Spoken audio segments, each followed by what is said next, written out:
Allahumma srohli sodri wa yassirli amri wahlul 'uqdatam min lisani yafqahu qawli.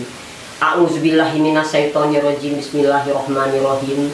Assalamualaikum warahmatullahi wabarakatuh.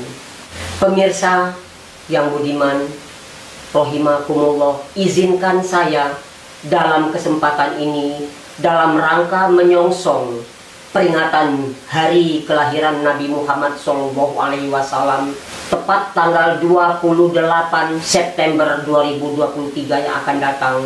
Izinkan saya untuk menyampaikan tausiah saya dengan mengambil tema 4 kereta dunia bersaing dengan 1 kereta gelap. Firman Allah Subhanahu wa Ta'ala dalam surat Luqman ayat 33 yang berbunyi, Bismillahirrohmanirrohim. Inna wa'dallahi haqqun fala taghurrannakumul hayatud dunya wala yaghurrannakum billahil ghurur. Sesungguhnya janji Allah itu benar. Oleh karena itu, janganlah kamu sekali-kali jadi keliru oleh kehidupan dunia, dan jangan pula sampai si setan penipu itu mengelirukan kamu dalam kamu menaati perintah Allah Subhanahu wa Ta'ala. Itulah firman Allah Subhanahu wa Ta'ala dalam surat Luqman ayat 33 tadi. Sengaja saya membaca supaya makhraj ininya jelas tepat, supaya tidak ada salah-salah di dalam pembacaan huruf-hurufnya. Sabda Rasulullah Shallallahu Alaihi Wasallam, ketika pada suatu hari Rasulullah Shallallahu Alaihi Wasallam sedang berada di tengah-tengah para sahabat, yaitu 2 kaum muhajirin dan kaum ansor. Di situ Rasulullah berada di tengah-tengah, kemudian ia dikelilingi oleh para sahabat-sahabat terkemuka yang terdiri daripada golongan muhajirin dan ansor. Salah seorang kaum ansor itu bertanya kepada Rasulullah, wahai Rasulullah, saya ingin bertanya, siapakah orang yang paling cerdas, paling pintar di muka bumi ini? Jawab Rasulullah, sabda Rasulullah Shallallahu Alaihi Wasallam, orang yang paling pintar, orang yang paling cerdas di muka bumi ini adalah orang yang paling banyak mengingat-ingat akan mati dan mempersiapkan bekal sebanyak-banyaknya untuk ia mati kelak.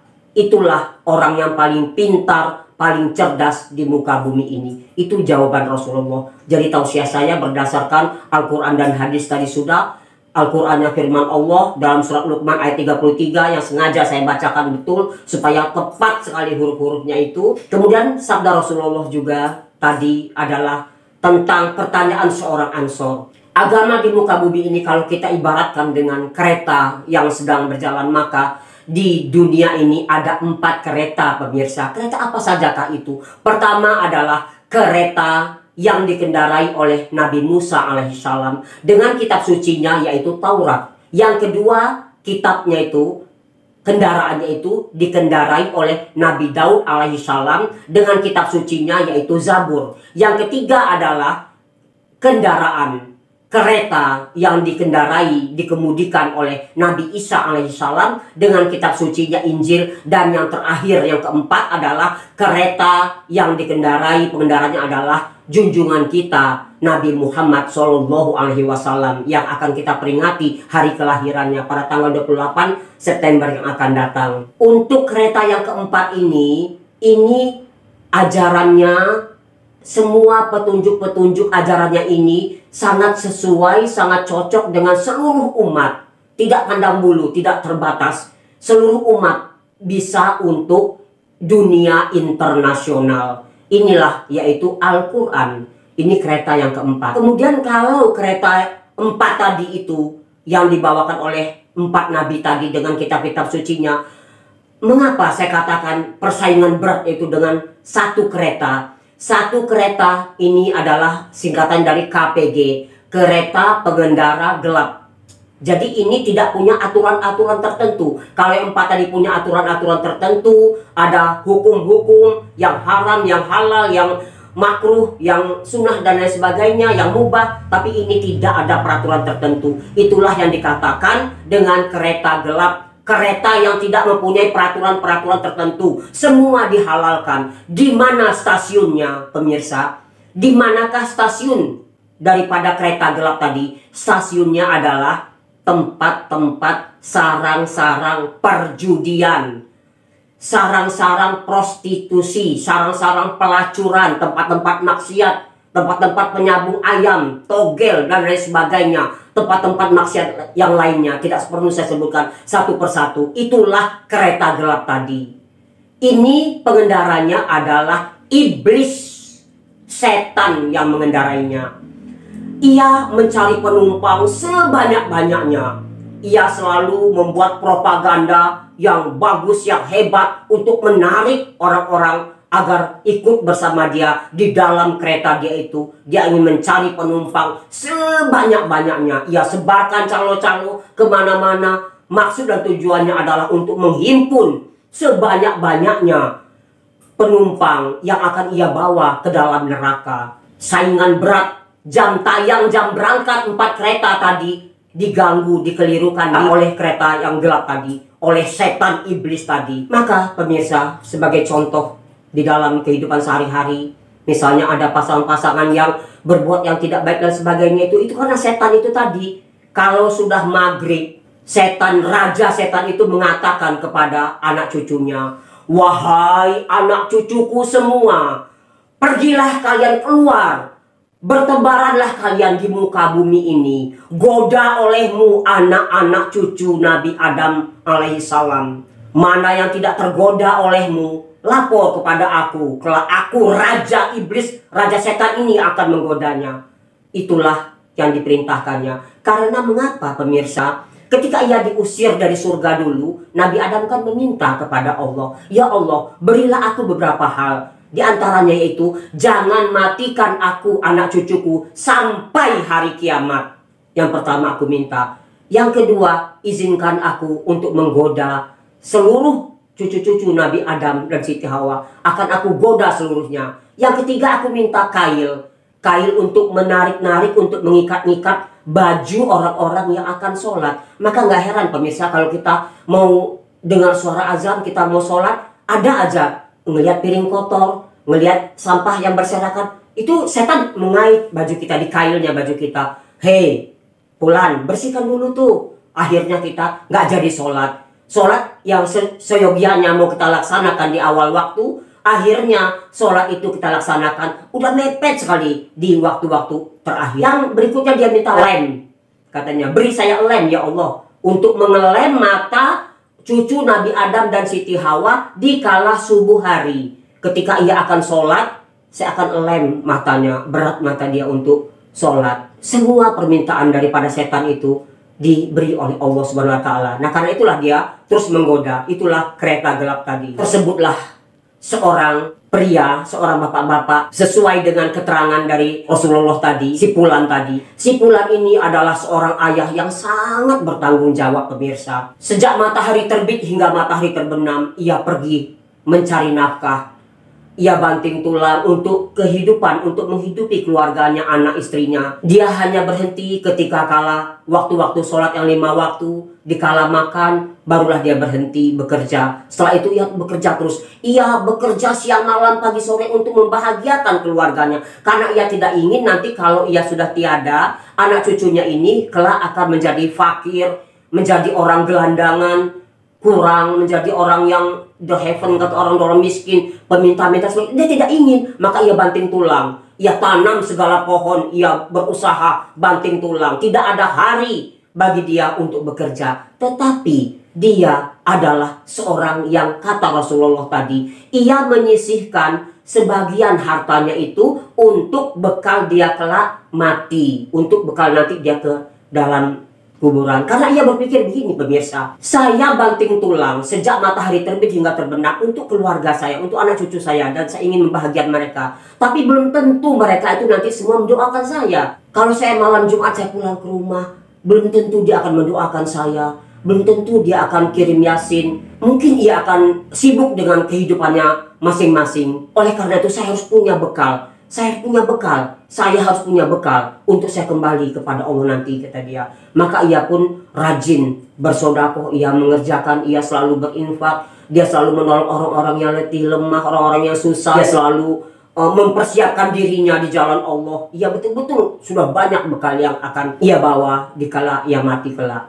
Akhirnya ia pun berpulang ke rahmatullah. Tetapi ia di kereta Rasulullah tadi, ia sudah mempunyai karcis tiket. Apa karcis tiketnya, pemirsa? Karcis dan tiket di kereta untuk menuju ke alam barzah, alam kubur, alam akhirat itu adalah yang dua tadi, yaitu rukun Islam dan rukun iman. Itu anak-anak TK, cucu saya Muhammad Ajar Perdana ketika di Eglit Room dulu di bawah TK PAUD Az-Zahra itu sudah hafal itu. Rukun Islam 5, nomor 1 baca syahadat, nomor 2 sholat, nomor 3-nya berzakat, nomor yang keempat puasa bulan Ramadan, 5 naik haji bila ada kecukupan. Karcis tiket pertama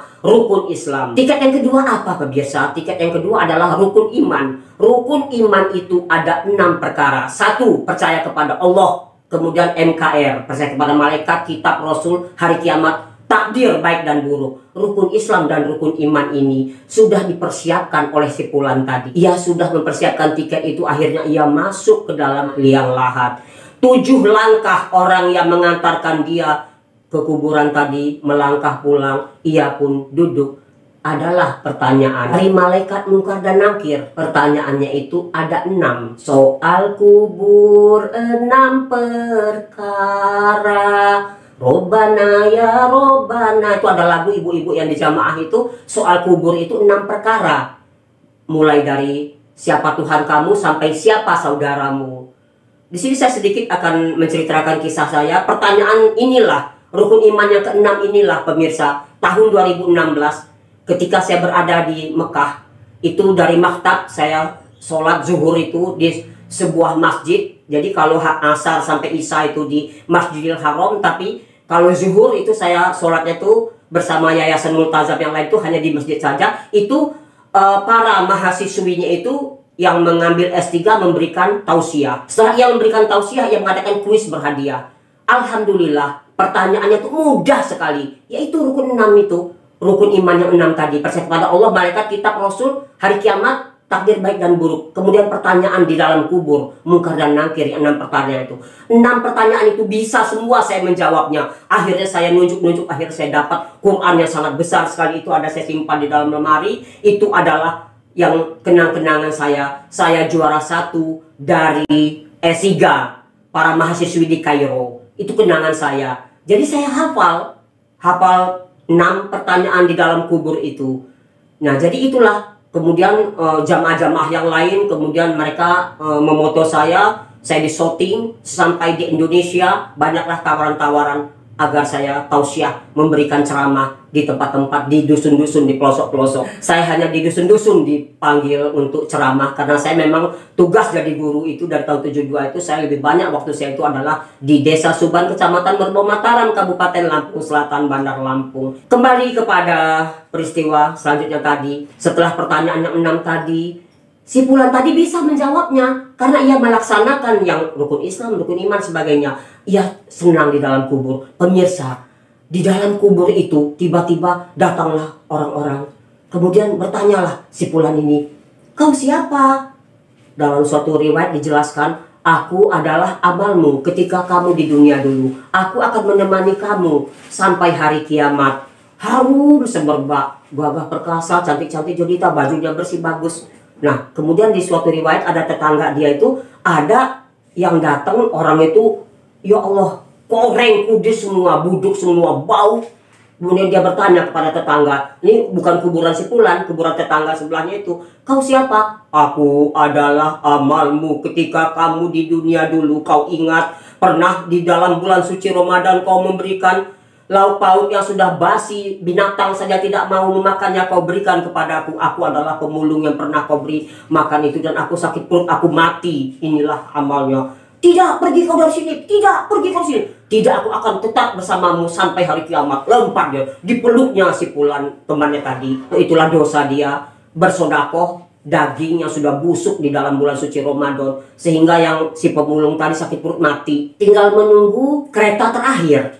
Kereta terakhir yaitu kereta di alam akhirat. Dia naiklah, kemudian dia naik di alam akhirat. Ada lagi pertanyaan pemirsa. Pertanyaannya hanya 4, yaitu tentang umij, saya singkat ya, uhij. Pertanyaan tentang umur, harta, ilmu, pengetahuan. Yang terakhir adalah jasmani, umur. Untuk apa kau gunakan umurmu yang sudah sekian tahun? Yang kedua, harta.